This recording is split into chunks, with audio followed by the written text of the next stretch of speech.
மக்கள் அனைவருக்கும் வணக்கம். இந்த வீடியோவில் உங்களுடைய நிலத்தை சப்டிவிஷன் உட்பிரிவு பட்டா மாறுதல் ஆன்லைனில் எப்படி அப்ளை பண்ணுறது, என்ன டாக்குமெண்ட்ஸ் அப்லோட் பண்ணணும், எவ்வளோ பணம் கட்டணும், எல்லா டீட்டெயில்ஸும் இந்த வீடியோவில் தெரிஞ்சுக்கலாம்.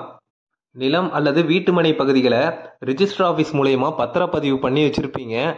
ரிஜிஸ்ட்ரேஷன் பண்ணால் மட்டும் போதாது, உங்களுடைய சொத்தை கண்டிப்பாக உங்களுடைய பெயருக்கு பட்டா மாறுதலும் செஞ்சு வச்சுருக்கணும்.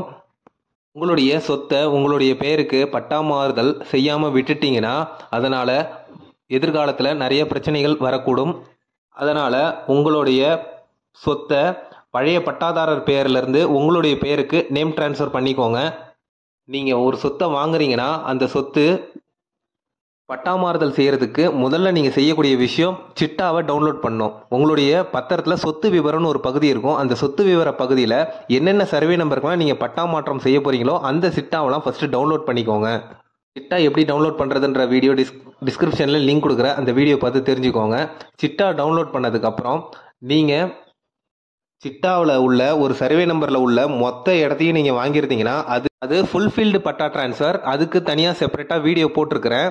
நீங்கள் ஒரு சிட்டாவில் உள்ள ஒரு சர்வே நம்பரில் உள்ள மொத்த பரப்பளவில் ஒரு குறிப்பிட்ட பரப்பளவு மட்டும் வாங்கியிருந்தீங்கன்னா, உதாரணமாக சர்வே நம்பர் 22/2 50 சென்ட் இருக்குதுன்னா அதில் நீங்கள் ஒரு 25 சென்ட் 20 சென்ட் அப்படி வாங்கியிருந்தீங்கன்னா அது சப்டிவிஷன் பட்டா ட்ரான்ஸ்ஃபர். உங்களுடைய இடம் ஃபுல்ஃபில்டு பட்டா ட்ரான்ஸ்ஃபரா சப்டிவிஷன் பட்டா ட்ரான்ஸ்ஃபரான்றதுக்கு செப்பரேட்டாக டீட்டெயில்ஸாக வீடியோ போட்டிருக்கேன். அந்த வீடியோ லிங்க் டிஸ்கிரிப்ஷனில் இருக்கேன், அதை பார்த்து தெரிஞ்சுக்கோங்க. இந்த சப்டிவிஷன் பட்டா ட்ரான்ஸ்ஃபர் ஆன்லைனில் அப்ளை பண்ணுறதுக்கு என்னென்ன டாக்குமெண்ட்ஸ்லாம் வேணுன்றதை பார்க்கலாம். உங்களுடைய சொத்து பத்திரம், இந்த சொத்து பத்திரத்துக்கு முதல் பேஜையும் சொத்து விவர பகுதியும் ஸ்கேன் பண்ணி வச்சுக்கோங்க. எல்லா பேஜையும் ஸ்கேன் பண்ணணும்னு அவசியம் இல்லை. சொத்து விவர பகுதியில் எந்தெந்த நம்பருக்கு பட்டா ட்ரான்ஸ்ஃபர் பண்ணுறீங்களோ அந்த நம்பருக்கான சிட்டாவையும் டவுன்லோட் பண்ணி வச்சுக்கோங்க. சிட்டாவை டவுன்லோட் பண்ணிங்கன்னா அது பிடிஎஃப்ல சேவ் ஆகிடும். அதே போல் பத்திரத்தை ஃப்ரண்ட் பேஜையும் சொத்து விவர பேஜையும் ஸ்கேன் பண்ணி பிடிஎஃப்ல சேவ் பண்ணி வச்சுக்கோங்க. 400 கேபிக்கு கம்மியாக சேவ் பண்ணணும். கூகுளில் பிடிஎஃப் கன்வெர்ட்டர் நிறைய வெப்சைட் இருக்குது. அதன் மூலமாக பிடிஎஃப்பை 350 கேபிக்கு கம்மியாக சேவ் பண்ணி வச்சுக்கோங்க. அடுத்தது ஈசின்னு சொல்லக்கூடிய வில்லங்கச் சான்றிதழ். வில்லங்கச் சான்றிதழ் உங்களுடைய சொத்துக்கான சர்வே நம்பருக்கு டவுன்லோட் பண்ணி வச்சுக்கோங்க. இது பிடிஎஃப்ல டவுன்லோட் ஆகிடும், அதனால் அப்படியே நீங்கள் அப்லோட் பண்ணிக்கலாம். இந்த ஈசி வில்லங்கச் சான்றிதழை ஆன்லைனில் எப்படி டவுன்லோட் பண்ணுறது, அதில் உள்ள விவரங்களை எப்படி பார்வையிடுதுன்றதுக்கு செப்பரேட்டாக வீடியோ போட்டிருக்கிறேன். அதுக்கான லிங்க்கும் டிஸ்கிரிப்ஷனில் கொடுக்குறேன், பார்த்து தெரிஞ்சுக்கோங்க. உங்களுடைய கிரைய பத்திரம், சிட்டா, வில்லங்கச் சான்று இது 3ஐயும் ஸ்கேன் பண்ணி பிடிஎஃப்ல சேவ் பண்ணி வச்சுருப்பீங்க. அதுக்கப்புறம் ஆன்லைனில் அப்ளிகேஷன் போடணும். அப்ளிகேஷன் போட்டதுக்கப்புறம் அப்ளிகேஷனுடைய மனுவையும் பிரிண்ட் அவுட் எடுத்து வச்சுக்கோங்க. சப்டிவிஷன் பட்டா ட்ரான்ஸ்ஃபரை பொறுத்த வரைக்கும் ஒரு சர்வே நம்பருக்கு 400 ரூபா படி கட்டணும். நீங்கள் எத்தனை சர்வே நம்பருக்கு மனு போடுறீங்களோ அத்தனை நம்பருக்கும் 400 ரூபா படி கட்டணும். மனு போடுறதுக்கு ஆகும் செலவு 60 ரூபா. ஒரு சர்வே நம்பருக்கு அளவீடு கட்டணமாக 400 ரூபா கட்டுற மாதிரி இருக்கும். ஆக ஒரு சர்வே நம்பருக்கு 460 ரூபா நீங்கள் பே பண்ணணும். 2 சர்வே நம்பருக்கு பணம் கட்டுறீங்கன்னா 800 + ஒரு 60 860 ரூபா செலுத்துகிற மாதிரி இருக்கும். இந்த 400 ரூபா படி கட்டுறதுலேருந்து யாருக்கெல்லாம் விலக்குன்றதை பார்க்கலாம். 2020க்கு அப்புறம் பத்திரப்பதிவு பண்ணவங்களுக்கு எல்லாருக்குமே ரிஜிஸ்ட்ரேஷன் ஆஃபீஸ்லேயே 400 ரூபா சலான் கட்டியிருப்பாங்க. அதுக்கான ரிசிப்டையும் உங்கள்கிட்ட கொடுத்துருப்பாங்க. அந்த ரிசிப்ட் தான் இப்போ டிஸ்பிளேயில் ஷோ ஆகுது. இந்த ஒப்புகை சீட்டில் உங்களுக்கு பணம் கட்டதுக்கான டீட்டெயில்ஸையும் கொடுத்துருப்பாங்க. இதன் பொருட்டு உட்பிரிவு கட்டணமாக 400 ரூபாய் பெறப்பட்டதுன்றத தெளிவாக கொடுத்துருப்பாங்க. அதனால் இந்த 2020க்கு அப்புறம் ரிஜிஸ்டர் பண்ணி இந்த ஒப்புகை சீட்டு வச்சிருக்கிறவங்க யாருமே பப்ளிக் போர்ட்டலில் அப்ளை பண்ண வேணாம். இசேவை மையத்தில் மட்டும் போயிட்டு 60 ரூபா கொடுத்து மனு மட்டும் போட்டுக்கோங்க. சப்டிவிஷன் ஃபீஸ் நீங்கள் கட்டி வச்சுருப்பீங்க, இந்த சீட்டையே நீங்கள் வச்சுக்கலாம். ரிஜிஸ்டர் ஆஃபீஸில் ஒப்புகை சீட்டு மூலயமா பணம் கட்டின ரிசிப்ட் இல்லாமல் இருந்ததுன்னா கண்டிப்பாக நீங்கள் ஆன்லைனில் அளவீடு கட்டணம் பணம் கட்டி தான் ஆகணும். 2020க்கு முன்னாடி ரிஜிஸ்டர் பண்ணவங்க பப்ளிக் போர்ட்டல்லே ஆன்லைன்லேயே அப்ளை பண்ணிக்கலாம். ஆன்லைனில் எப்படி அப்ளை பண்ணுறதுன்றதை தெளிவாக சொல்கிறேன். உங்களுடைய மொபைல் அல்லது கம்ப்யூட்டரில் ப்ரௌசர் ஓப்பன் பண்ணிக்கோங்க. கூகுளில் பட்டா சிட்டான்னு டைப் பண்ணிக்கோங்க. பட்டா சிட்டாவுக்கான வெப்சைட்டை ஓப்பன் பண்ணிக்கோங்க. வெப்சைட்டுக்கான லிங்க் டிஸ்கிரிப்ஷனில் கொடுக்குறேன். வெப்சைட்டை கிளிக் பண்ணி கூட நீங்கள் வெப்சைட்குள்ளே போய்க்கலாம். வெப்சைட்டோட ஹோம் பேஜுக்கு போயிடலாம். இந்த ஹோம் பேஜில் இங்கிலீஷ் அண்ட் தமிழ் வெர்ஷனில் வெப்சைட் இருக்குது. எந்த வெர்ஷன் வேணாலும் நீங்கள் செலக்ட் பண்ணிக்கலாம். ஸ்க்ரால் பண்ணிங்கன்னா கீழே ஆப்ஷன்ஸில் பட்டா மாறுதல் விண்ணப்பிக்கன்னு ஃபஸ்ட்டு ஆப்ஷன் இருக்கும். அந்த ஐக்கானை கிளிக் பண்ணிக்கோங்க. ஆல்ரெடி லாகின் பண்ணி வச்சுருந்தீங்கன்னா மொபைல் நம்பரை கொடுத்து லாகின் பண்ணிக்கலாம். இப்போ தான் ஃபஸ்ட் டைம்னா தமிழ் நிலத்தில் புதியவரான ஒரு ஆப்ஷன் இருக்கும், அந்த ஆப்ஷனை கிளிக் பண்ணிக்கோங்க. ரெஜிஸ்ட்ரேஷன் பேஜில் உங்களுடைய பெயர், உங்களுடைய மெயில் ஐடி, மொபைல் நம்பர் கொடுத்து தொடர்கின்ற ஆப்ஷனை கிளிக் பண்ணிக்கோங்க. அடுத்தது கேப்சாவை டைப் பண்ணிவிட்டு சென்ட் ஓடிபின்னு கொடுத்தீங்கன்னா உங்களுடைய மொபைல் நம்பருக்கு ஓடிபி சென்ட் ஆகும். ஓடிபி சென்ட் ஆன உடனே அந்த ஓடிபியை இந்த பாக்ஸில் டைப் பண்ணுங்கள். ஒருவேளை உங்களுக்கு ஓடிபி வரலைன்னா 60 செகண்டுக்கு அப்புறம் மறுபடியும் ஓடிபி சென்ட் பண்ணிக்கலாம்.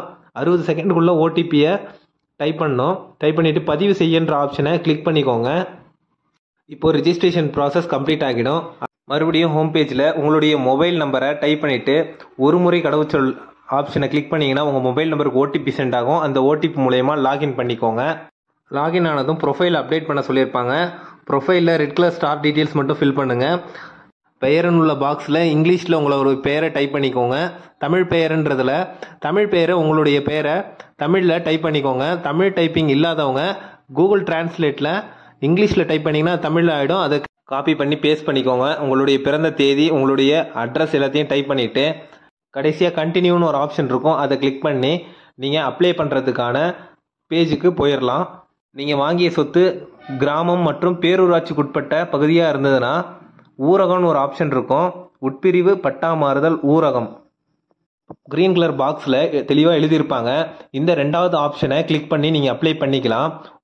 உங்களுடைய நிலம் அல்லது சொத்து ஃபுல்ஃபீல்டா சப்டிவிஷனா, உட்பிரிவு அற்ற பட்டா மாறுதலா, உட்பிரிவுடன் கூடிய பட்டா மாறுதலான்றதுக்கு தெளிவாக வீடியோ போட்டு டிஸ்கிரிப்ஷனில் லிங்க் கொடுத்துருக்குறேன். அந்த வீடியோ பார்த்து தெரிஞ்சுக்கோங்க.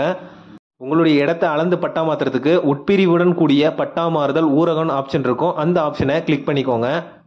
அடுத்த பேஜில் அப்ளை பண்ணுறவருடைய பெயர், ஃபோன் நம்பர், உட்பிரிவுடன் பட்டா மாறுதலுக்கான கட்டணம் எல்லாத்தையும் தெளிவாக எக்ஸ்பிளைன் பண்ணியிருப்பாங்க. அந்த டீட்டெயில்ஸ் எல்லாம் பார்த்துக்கோங்க. அடுத்து நெக்ஸ்ட்ன்ற ஆப்ஷனை கிளிக் பண்ணிங்கன்னா உங்களுடைய அப்ளிகேஷனுக்கான 6 ஸ்டேஜை கம்ப்ளீட் பண்ணுற மாதிரி இருக்கும். ஃபஸ்ட்டு ஸ்டேஜில் மனுதாரருடைய பெயர், கைபேசி, முகவரி இதெல்லாம் ஃபில் ஆகிருக்கும். மனுவின் வகைன்னு ஒரு ஆப்ஷன் கொடுத்துருப்பாங்க, அதை கிளிக் பண்ணிக்கோங்க. உங்களுடைய பத்திரத்தில் முதல் பக்கத்திலே உங்களுடைய பத்திரம் எந்த டைப்புன்றதை தெளிவாக எழுதியிருப்பாங்க. கிரைய பத்திரமா பாகப்பிரிவு பத்திரமான்ட்டு இருக்கும். அது எந்த பத்திரன்றதை நீங்கள் செலக்ட் பண்ணிக்கோங்க. அடுத்து நெக்ஸ்ட்ன்ற ஆப்ஷனை கிளிக் பண்ணி செகண்ட் ஸ்டேஜுக்கு போயிடலாம். இந்த செகண்ட் ஸ்டேஜை ஃபில் பண்ணுறதுக்கு உங்களுடைய பத்திரத்தில் சொத்து விவரம்னு ஒரு பகுதி இருக்கும். அந்த பத்திரத்தில் உள்ள சொத்து விவர பகுதியில் நிலம் எந்த மாவட்டத்தில் வாங்கினீங்க, எந்த தாலுகாவுக்கு உட்பட்ட இடத்துல வாங்கினீங்க, அடுத்தது எந்த கிராமத்தில் வாங்கினீங்கன்றத தெளிவாக நீங்கள் கொடுத்துருங்க. அடுத்தது பரிவர்த்தனை வகைன்னு ஒரு ஆப்ஷன் இருக்கும். அந்த ஆப்ஷனை கிளிக் பண்ணிங்கன்னா ரூரல் நத்தம்னு இருக்கும். நீங்கள் வாங்கிய சொத்து நஞ்சை நிலம் அல்லது புஞ்சை நிலமாக இருந்தால் ரூரல்ன்ற ஆப்ஷனை கிளிக் பண்ணிக்கோங்க. உங்கள் பத்திரத்திலே நஞ்சை புஞ்சையான்னு எக்ஸ்பிளைன் பண்ணியிருப்பாங்க. சொத்து விவர பகுதியை பார்த்தா தெரியும். நத்தம் பகுதியாக இருந்தால் நத்தம் ஆப்ஷனை கிளிக் பண்ணிக்கோங்க. அடுத்து நெக்ஸ்ட்ன்ற ஆப்ஷனை கிளிக் பண்ணிங்கன்னா ஆவணப்பகுதி விவரங்கள். உங்கள் சொத்தை எந்த ரிஜிஸ்டர் ஆஃபீஸில் ரிஜிஸ்டர் பண்ணிங்களோ அந்த ரிஜிஸ்டர் ஆஃபீஸை இதில் செலக்ட் பண்ணிக்கோங்க. ஆவண பதிவு எண் ஒரு ஆப்ஷன் இருக்கும். உங்களுடைய பத்திரத்தில் ஃப்ரண்ட் பேஜில் கீழே கொடுத்துருப்பாங்க, அல்லது ஒரு சில பத்திரத்தில் செகண்ட் பேஜில் பேக் சைடில் கொடுத்துருப்பாங்க. இந்த பத்திர நம்பரை டைப் பண்ணிவிட்டு பத்திரம் எந்த தேதியில் ரிஜிஸ்டர் ஆனதோ அந்த தேதியை செலக்ட் பண்ணிவிட்டு நெக்ஸ்ட்ன்ற ஆப்ஷனை கிளிக் பண்ணிக்கோங்க. அடுத்தது 4th ஸ்டேஜில் உங்களுடைய லேண்ட் டீட்டெயில்ஸ் எல்லாத்தையுமே 1 by 1 ஆட் பண்ணுற மாதிரி இருக்கும். எத்தனை சர்வே நம்பர் இருக்கோ அத்தனை சர்வே நம்பரும் 1 by 1 ஆட் பண்ணிக்கிட்டே வரணும். ஒவ்வொரு சர்வே நம்பருக்கும் 400 ரூபாய் படி கட்டுற மாதிரி இருக்கும். அந்த சலானை இந்த பேஜ்லேயே உங்களுக்கு ஷோ ஆகிடும். இதை அப்படியே பிரிண்ட் அவுட் எடுத்துக்கலாம். உங்கள் இடத்துக்கான சர்வே நம்பர், சப்டிவிஷன் நம்பரை டைப் பண்ணதுக்கப்புறம் உட்பிரிவுகளின் எண்ணிக்கைன்னு ஒரு ஆப்ஷன் இருக்கும். அதில் எப்பயுமே 1ன்னு கொடுத்துருங்க. அடுத்து நிலத்தின் வகைன்ற ஆப்ஷனில் விவசாய நிலமாக இருந்தால் விவசாய நிலம்னு கிளிக் பண்ணிக்கோங்க. வீட்டு மனை பகுதியாக இருந்தால் மனைன்ற ஆப்ஷனை கிளிக் பண்ணிவிட்டு பரிவர்த்தனை வகைன்னு ஒரு ஆப்ஷன் இருக்கும். அதில் சதுர அடின்றதை கிளிக் பண்ணிக்கோங்க. சதுர அடியில் நிலங்களாக இருந்தால் 50ன்னு போட்டுக்கோங்க. நத்தமாக இருந்ததுன்னா 10ன்னு போட்டுக்கோங்க. அதாவது நீங்கள் வாங்கிய சொத்தை விட குறைவான சதுர அடியை போடணும். இந்த ஆப்ஷனில் நீங்கள் தவறுதலாக போட்டாலும் சர்வேயர் சரி பண்ணிப்பார். அதனால் இந்த ஆப்ஷனை பொறுத்த வரைக்கும் நீங்கள் எந்த ஒரு பயமும் தேவையில்லை. அடுத்த சர்வே நம்பர் ஆட் பண்ணுறதுக்கு ஆட் நியூன்னு ஒரு ஆப்ஷன் இருக்கும். அதை கிளிக் பண்ணி 1 by 1 ஆட் பண்ணிக்கலாம். அப்ளிகேஷன் ஃபீஸை பொறுத்த வரைக்கும் எல்லா சர்வே நம்பருக்கும் 60 ரூபா தான். ஆனால் உட்பிரிவு கட்டணம் சப்டிவிஷன் ஃபீஸ் மட்டும் ஒவ்வொரு நம்பருக்கும் 400 ரூபா ஆட் பண்ணிக்கிட்டே வரும். அதனால தான் வீடியோடைய தொடக்கத்திலே சொல்லியிருப்பேன், 2020க்கு மேலே பத்திரப்பதிவு பண்ணியிருந்தீங்கன்னா இந்த சப்டிவிஷன் ஃபீஸ் உங்களுக்கு ரிஜிஸ்ட்ரேஷன் ஆஃபீஸ்லேயே வாங்கியிருப்பாங்க. அந்த சலானை வச்சுக்கிட்டா போதும். அதை மாதிரி இருக்கிறவங்க இந்த பப்ளிக் போர்ட்டலில் அப்ளை பண்ண வேணாம். இ சேவை மையத்தில் வெறும் அப்ளிகேஷன் மட்டும் போடுங்க. சர்வே நம்பர், சப்டிவிஷன், பரப்பு எல்லாத்தையுமே டைப் பண்ணதுக்கப்புறம் சேவ் பண்ணிக்கோங்க. சேவ் பண்ணிட்டு நெக்ஸ்ட்ன்ற ஆப்ஷனை கிளிக் பண்ணிக்கலாம். இந்த அப்லோட் பேஜில் நீங்கள் ஸ்கேன் பண்ணி வச்சுருக்கிற பத்திரம், சிட்டா, வில்லங்க சான்று இது மூணுமே பிடிஎஃப்ல அப்லோட் பண்ணுற மாதிரி இருக்கும். 1 by 1 தான் அப்லோட் பண்ணணும். நீங்கள் ஸ்கேன் பண்ணி வச்சுருக்கிற பிடிஎஃப் எல்லாமே 400 கேபிக்கு குறைவாக இருக்கணும். ஒருவேளை 400 கேபிக்கு அதிகமாக இருந்தால் கூகுளில் பிடிஎஃப் கன்வெர்டட் இன்டு 350 கேபின்னு கொடுத்துட்டிங்கன்னா நிறையா வெப்சைட் வரும். அதன் மூலயமா நீங்கள் உங்களுடைய பிடிஎஃப்பை கன்வெர்ட் பண்ணி சேவ் பண்ணி வச்சுக்கோங்க. நீங்கள் 1 by 1 உங்களுடைய டாக்குமெண்ட் அப்லோட் பண்ணும்போது நிலைன்ற பகுதியில் டிக் மார்க் விழுந்திருக்கும். அந்த க்ரீன் கலர் டிக் மார்க் விழுந்துருச்சுன்னா உங்களுடைய அப்ளிகேஷன் அப்லோட் ஆனதாக அர்த்தம். ஃபஸ்ட்டு 3 மட்டும் ரெட் கலரில் இருக்கும். அது மட்டும் அப்லோட் பண்ணால் போதும். மற்ற 2 ஆப்ஷனல்ஸ் தான். அப்லோட் பண்ணதுக்கப்புறம் நெக்ஸ்ட்ன்ற ஆப்ஷனை கொடுத்தீங்கன்னா பேமெண்ட் பேஜுக்கு போயிடலாம். இந்த பேமெண்ட் பேஜில் நீங்கள் எவ்வளோ பணம் கட்டுறதுன்ற டீட்டெயில்ஸ் எல்லாம் எக்ஸ்பிளைன் பண்ணியிருப்பாங்க.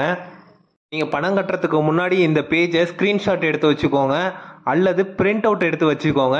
ஏன்னா நீங்கள் அப்ளிகேஷனில் பணம் கட்டுறதுக்கான ரெசிப்ட் உங்களுக்கு தனியாக வராது. அதனால் இந்த பேஜை பிரிண்ட் அவுட் எடுத்து வச்சுக்கிறது ரொம்ப நல்லது.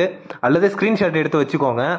கடைசியாக I have read the terms and கண்டிஷன்றதை டிக் மார்க் கொடுத்துட்டு ப்ரொசீட் டு பேன்ற ஆப்ஷனை கிளிக் பண்ணிங்கன்னா 2 சர்வே நம்பர் அப்ளை பண்ணுறதுக்கு படி கட்டுறதுக்கு 800 ப்ளஸ் அப்ளை பண்ணுறதுக்கான ஃபீஸ் 60, ஆக மொத்தம் 860 ரூபாய் நீங்கள் ஆன்லைன்லேயே பே பண்ணிக்கலாம். இந்த பேஜையும் ஸ்க்ரீன்ஷாட் எடுத்து வச்சுக்கோங்க. இந்த ஆப்ஷனில் யூபிஐ ஆர் கியூஆர் கோடுன்னு ஒரு ஆப்ஷன் இருக்கும். அந்த ஆப்ஷனை கிளிக் பண்ணிவிட்டு கண்டினியூன்னு ஆப்ஷனை கிளிக் பண்ணிங்கன்னா கியூஆர் கோடு ஷோ ஆகும். அதை ஃபோன்பே, ஜிபே மூலயமா ஸ்கேன் பண்ணி நீங்கள் ஆன்லைன்லேயே பே பண்ணிக்கலாம். பே பண்ணதுக்கப்புறம் அதுவே ஆட்டோமேட்டிக்காக ரெஃப்ரெஷ் ஆகிடும். நீங்கள் எதுவும் ரெஃப்ரெஷ் பண்ண தேவையில்லை. அமௌண்ட் பே பண்ணதுக்கப்புறம் ஒப்புகை சீட்டு பதிவிறக்கம் செய்கன்னு ஒரு ஆப்ஷன் இருக்கும், அச்சிடுக. அந்த ஆப்ஷனை கிளிக் பண்ணிக்கோங்க. உங்களுடைய அப்ளிகேஷன் பிடிஎஃப்ல டவுன்லோட் ஆகிடும். இந்த அப்ளிகேஷனில் உள்ள மனு எண் மூலயமாக உங்களுடைய அப்ளிகேஷனுக்கான ஸ்டேட்டஸையும் செக் பண்ணிக்கலாம். இந்த அப்ளிகேஷனை பிரிண்ட் எடுத்துக்கோங்க. இது கூட பத்திரம், வில்லங்கம், சிட்டா இது எல்லாமே சேர்த்து நீங்கள் சர்வேயர்கிட்ட நேரடியாக கொடுத்துருங்க. சர்வேயர் உங்களுடைய இடத்த அளவீடு செய்வார். சர்வேயர் அளந்ததுக்கப்புறம் அவர் டிராஃப்ட்மேன் எல்ஆர்டிக்கு உங்களுடைய அப்ளிகேஷனை ஃபார்வர்ட் பண்ணுவார். எல்ஆர்டி ஹெட் சர்வேயருக்கு ஃபார்வர்ட் பண்ணுவார். ஹெட் சர்வேயர் தாசில்தாருக்கு ஃபார்வர்ட் பண்ணுவார்.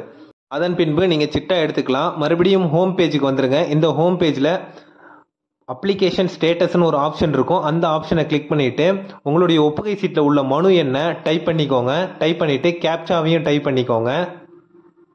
இப்போ கெட் ஸ்டேட்டஸ்ன்ற ஆப்ஷனை கிளிக் பண்ணிங்கன்னா உங்களுடைய அப்ளிகேஷன் யார்கிட்ட பெண்டிங்கில் இருக்குதுன்றத ஷோ ஆகும். உங்களுடைய அப்ளிகேஷன் 4 ஸ்டேஜில் கம்ப்ளீட் ஆகணும். கம்ப்ளீட் ஆனதுக்கப்புறம் நீங்கள் சிட்டா எடுத்து உங்களுடைய பட்டா மாறிடுச்சான்றதை செக் பண்ணி பார்த்துக்கலாம். இந்த வீடியோ பிடிச்சிருந்ததுன்னா லைக் பண்ணுங்கள், கமெண்ட் பண்ணுங்கள். மறக்காமல் வேட்டு தமிழன் இ சேவை சேனலுக்கு சப்ஸ்கிரைப் பண்ணுங்கள். உங்களுக்கு வேறு ஏதேனும் தகவல் தேவைப்பட்டதுன்னா மறக்காமல் கமெண்ட் பண்ணுங்கள். அதற்கான வீடியோவை போடுறதுக்கு முயற்சி பண்ணுறேன். தேங்க்ஸ் ஃபார் வாட்சிங்.